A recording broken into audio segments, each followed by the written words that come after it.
Thank you for listening to IFES on Elections. I'm Laura Osio.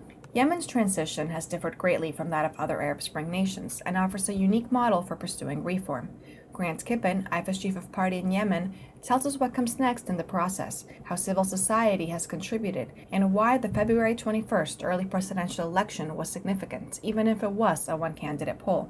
Grant, you've said that the February 21st election was an important step for Yemen's democratic future, even if it was only a one-candidate election. Please tell us why.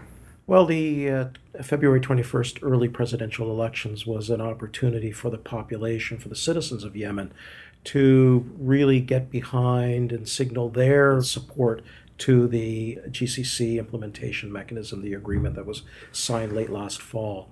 And as we saw, there were a lot of, over 55% of the registered voting population came out and participated in the election.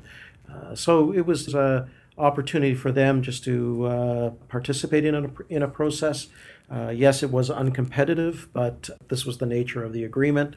And there will be chances in the future, towards the end of the transition phase, for competitive elections. What are the next steps in the transition process? Well, now that we've had the inauguration of the new president, he must now put in place a national dialogue, and this is being discussed as who's going to participate, what groups, etc. After that national dialogue conference takes place, there's going to be a constitutional drafting committee established. Their output will be a suggested new constitution.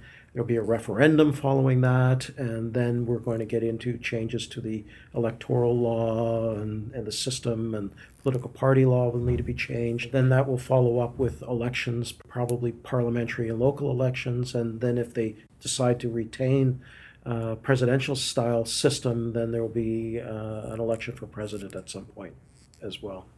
Based on this timeline, when can we expect the next set of elections? We're probably not going to see elections until 2013, maybe even 14. It's a 2-year transition process, so we're going to see a referendum probably early or late this year, maybe early next year, and then the elections will follow. I would think sometime late 2013, early 14. What has been the role of civil society in the transition? Civil society has been very active, certainly in these early presidential elections, in terms of pulling together a very large group of domestic election monitors. I think there were some 18,000 that had been registered by the Election Commission and participated all through the country. But they've also been active, in particularly the youth. They were very dynamic in the whole transition process, and they're going to continue to be very engaged in this process. And it was one of the issues that was of most concern to a lot of people, the government, political parties, the Election Commission itself, wanting to know what the participation rate of first-time voters would be in the early presidential elections. And I think by all accounts, the youth came out in droves and participated. So I think it's a very healthy sign of the interest by youth, but also the engagement of civil society.